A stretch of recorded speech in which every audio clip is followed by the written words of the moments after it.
Madame, Monsieur. Nous sommes vendredi. Bienvenue dans cette édition de journal. 76 milliards 262 millions 498 000 francs CFA contre 63 milliards 571 millions 118 000 francs CFA en 2023. C'est le budget de loi de finances 2024 au ministère de l'Intérieur et de la Sécurité publique. Une augmentation de 19,96% notée comparativement au budget de 2023. Et puis, comme aujourd'hui et vendredi, nous avons en plateau ici avec nous Peggy Ludovic Dagba, qui est rédacteur en chef du groupe de presse ITV International, regroupant Eden TV Diaspora FM. Bonjour Peggy Ludovic Dagba.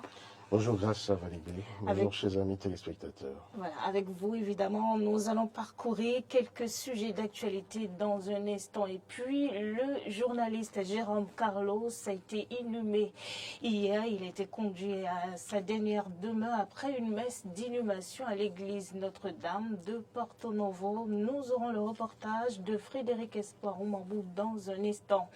Et puis, au-delà de nos frontières, l'ONG Human Rights Watch accuse l'armée burkinabé d'avoir tué des dizaines de civils dans des frappes de drones. Restez avec nous pour le développement de tous ces titres.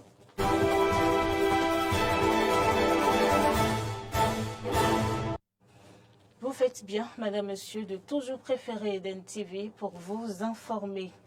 L'exécution du budget exercice 2024 du ministère de l'Intérieur et de la Sécurité publique a été officiellement lancée hier à la salle de conférence du dit ministère. Le lancement du budget consacre l'aboutissement de 2 jours de travaux intenses. Il est globalement noté que la loi de finances 2024 prévoit pour le ministère de l'Intérieur et de la Sécurité publique un crédit de 76 milliards 262 millions 498 000 francs CFA contre 63 milliards 571 millions 118 000 francs CFA en 2023, soit une augmentation de 19,96%.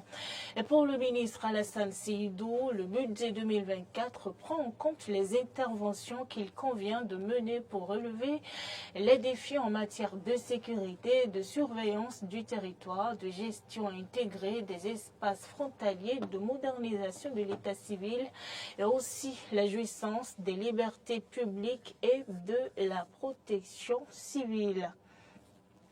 On va rester au ministère de l'Intérieur, Peggy Ludovic Dagba, pour parler évidemment de cette radiation des 1114 agents de la police. Cette mesure fâche quand même sur la toile et puis on a lu plusieurs réactions des internautes et puis des hommes politiques également à la suite de cette mesure qui fâche bien évidemment. Quelle est votre lecture par rapport à cette mesure qui met à la retraite, qui envoie en retraite, j'allais dire, 1074 agents des forces de défense et de sécurité? Là, ça va libérer, c'est quand même l'actualité qui défraie actuellement la chronique. Hein. C'est l'actualité la plus répandue actuellement au pays, c'est dans toutes les bouches. Et depuis quelques jours, on a été pris de court par cette information, cette décision du gouvernement qui met donc à la retraite d'office 1114 agents. Et c'est tous des corps habillés, curieusement. Et quand on a été surpris, on a posé des questions, le porte-parole du gouvernement a dû dire que c'est quand même légal et pleinement justifié. Oui, conformément à la loi 2020-19 du 3 juillet 2020 portant statut spécial des personnes des forces armées du Bénin. Voilà, donc la 8e législature a voté cette loi. Oui. Et on va dire quelques années juste après, eh bien, elle entre en vigueur, elle est appliquée. Oui. Et vous voyez un peu, comment dirais-je, c'est suffocant pour ceux-là qui n'ont pas, comment dire, ne s'y sont pas préparés, mais qui sont concernés. Il paraît que c'est en 48 heures seulement que la notification leur a été faite de cette décision. Imaginez quand vous n'êtes pas du tout préparé à quelque chose du genre où vous devez partir à la retraite, quitter l'action pour l'inaction. Ouais. C'est pas joli. Et sur le plan humain, justement. Et justement, c'est de ça que je parle. Ouais. Sur le plan humain, c'est catastrophique. Ouais. C'est même un danger. C'est dangereux. C'est sans, comment dire, sans ménagement. On vous assène un coup comme celui-là. Écoutez, voilà un monsieur qui, chaque matin, se réveille assez tôt, à l'heure qu'il faut pour quitter la maison. Il se prépare et il va à son boulot. Il travaille toute la journée. Il rentre. Et du coup, on vous dit, ben voilà, vous Le ne pouvez lendemain, plus. il perd son boulot. C'est plus possible. Ouais. C'est grave. Mais bon, on ne va quand même pas, comment dirais-je, faire le deuil toute sa vie. Et ça, c'est un conseil à tous ceux qui, ma foi, sont dans le cas. Et personne n'est à l'abri, hein. Personne n'est du tout à l'abri. Souvenez-vous qu'il y a eu le cas par rapport à certains confrères au niveau d'un média, des médias qui ont fermé et qui sont aujourd'hui à la maison et ne savent pas quel sens se vouer. Heureusement ici, c'est une décision légale qui est assortie d'allocation où il y a une certaine somme quand même qui sera décidée pour accompagner ces derniers quand même dans leur activité, j'allais dire, de retraite. Et là encore, il faut savoir investir, il faut connaître les règles de l'investissement pour pouvoir s'en sortir. Mais combien on va leur donner, personne ne sait. Ce sera certainement compte tenu de la spécificité de chaque secteur. Et on sait qu'il y a des agents de la police républicaine, on sait qu'il y a des douaniers, on sait qu'il y a des agents des eaux et forêts. Donc, peu ou prou, ils vont chercher à se reconvertir pour ceux qui quand même et là, il faut quand même que tout le monde puisse garder la tête froide. C'est pas facile, je sais ce que je dis. C'est nombre de familles qui donc vont commencer vraiment des temps difficiles parce que c'est compte tenu de vos revenus que vous organisez, que vous organisez votre famille, qui a une vie quand même, quoi qu'on dise, qui a un train de vie et qui devra désormais passer en dessous de ce train de vie. C'est pas joli. Nous allons prier simplement qu'il n'y ait pas beaucoup de casse, parce que ici, franchement, sur le plan humain, c'est intenable. C'est vraiment intenable. Il faudra quand même les appeler à de la patience, à savoir raison garder. Je crois que nous n'avons pas l'habitude, la grande habitude des psychologues dans notre société et dans les sociétés africaines, mais c'est le moment pour ceux-là qui quand même sont formés et qui exercent peu ou prou de voler au secours de cette grande masse. C'est quand même un coup. C'est un coût social assez énorme, assez grand. C'est quand même 1114 personnes et chaque personne, il y a toute une famille et franchement tout un monde. Donc on va quand même appeler vraiment à ce que l'État puisse reconsidérer la chose et ne reste pas forcément et seulement enfermé dans ce que prévoit la loi. Mais aller au-delà, regarder la chose d'une valeur humaine pour pouvoir leur permettre vraiment d'endiguer vraiment ce choc, un choc violent, il faut le dire. Et c'est très important. Le chef de l'État, on le sait, il est paternaliste, il aime l'homme, il a toujours dit, il a toujours affirmé l'homme au cœur de la société, avec tout ce qui l'entoure. Donc, les services spécialisés de l'État doivent pouvoir s'en préoccuper grandement. Alors, Peggy Ludovic Dagba, c'est vrai que vous avez remarqué, vous avez notifié quand même qu'il s'agit d'un coup là très énorme pour ces agents de la police de défense et de sécurité. Ils ne se sont pas apprêtés à ça forcément et il y a certaines personnes qui voient quand même qu'il y aurait un aspect politique, quoique la mesure soit légale quand même. Ils y voient un aspect politique. Oui, il y a un aspect forcément politique, puisque ce sont des politiques qui agissent. Le gouvernement, au-delà de se consacrer, et bien sûr au développement du pays, gère quand même le pays au plan politique. Et vous n'avez pas ça n'a pas pu vous échapper. Les différentes rencontres que le chef de l'État a eues en cours de semaine, avec les différents corps des députés qui sont allés discuter avec lui des possibilités de révision du code électoral et de la Constitution. C'est juste vous dire que c'est la politique qui, après tout, et bien sûr, sert de soubassement à toutes les décisions. Et ici, moi j'ai envie de dire, comme lecture politique, vous savez, quand vous vous reportez comment dire, au résultat des consultations du FA, je crois qu'on a recommandé au chef de l'État la prudence. Et le FA est même allé jusqu'à dire, il y a des gens qui sont avec vous, qui vont vous quitter et qui seront menaçants pour vous. Donc je pense quand même que ceci n'est pas tombé dans des oreilles de sourds. Vous n'êtes pas sans savoir qu'on parle des corps habillés et beaucoup ont certainement dû leur évolution dans la corporation à des gens, à des personnalités qui sont peut-être tapis dans l'ombre. On sait, s'il vous plaît, faites ceci, avancez telle personne, et qui peuvent être à un moment ou à un autre appelés à rendre des services qui ne sont pas toujours heureux. Donc pour cela, il faudra vraiment qu'on fasse très attention. Donc certainement qu'il y a forcément un aspect politique dans tout ça, où il faudra permettre véritablement à certaines personnes de continuer d'avoir la main qu'ils ont toujours sur le plan des pouvoirs publics. Et à partir de cet instant, il y a d'autres aussi qui voudront chercher à gagner plus d'influence, d'où tout ceci donne dans un équilibre des forces politiques.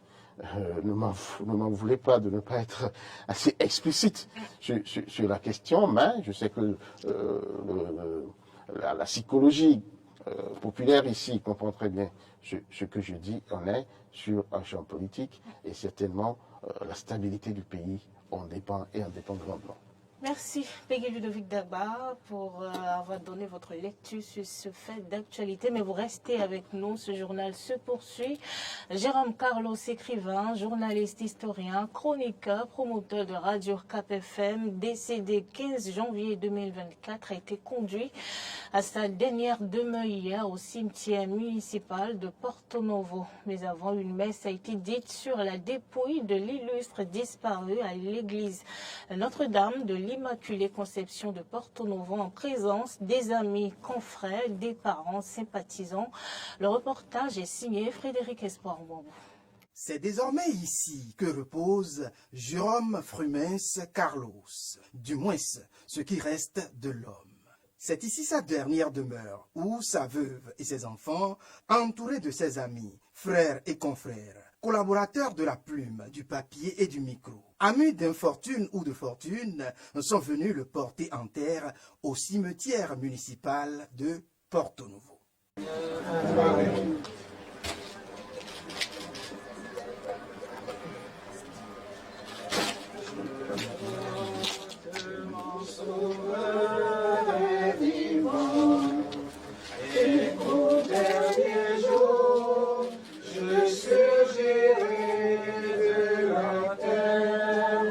Avant de le porter au caveau, une messe absoute a été dite sur l'illustre bibliothèque universelle, une messe dite à l'église catholique Notre-Dame Immaculée Conception de Porto Novo. Et le prêtre célébrant peut affirmer, se basant sur l'évangile, que Jérôme Carlos a été pour le Bénin, l'Afrique et l'humanité tout entière une lampe. Mais une lampe qui a su briller sur le lampadaire de notre terre.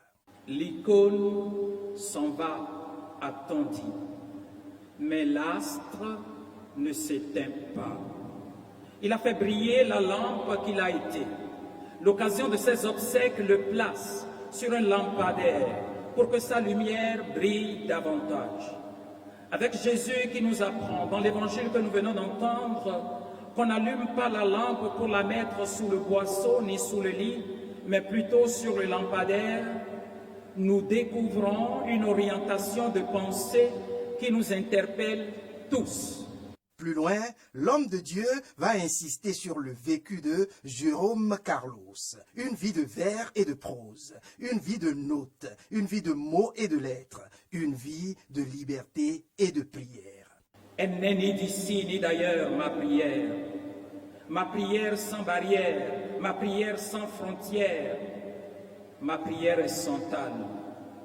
Dans l'air pur des matins clairs, elle est baume apaisant ma prière. Et comme l'artiste ne meurt jamais, Jérôme, malgré sa mort, depuis son caveau, continuera en tant que lumière de briller à travers ses œuvres sur notre terre. C'est un semeur qui a semé sur son parcours. C'est un bâtisseur de ponts qui a bâti pour nous des ponts sur le plan de la littérature, sur le plan de la poésie. Et nous devons nous accaparer, nous approprier de ces acquis-là pour que nous aussi, à un moment donné, nous puissions laisser à d'autres générations l'exemple de Jérôme Carlos. Jérôme Carlos qui, du reste pour moi, est une légende. Je crois qu'on a beaucoup à garder de lui et restera gravé dans la mémoire de tous les Béninois, de tous les Béninois et de l'Afrique tout entière. Il est parti. Adieu donc Jérôme Carlos. Adieu le Père. Adieu le tonton. Et que Dieu t'accepte dans sa céleste félicité.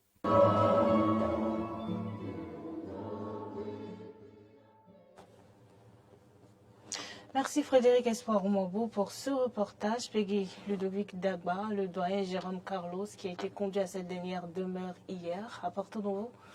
Vraiment, je ne pourrais pas dire autre chose que paix à son âme. Ouais.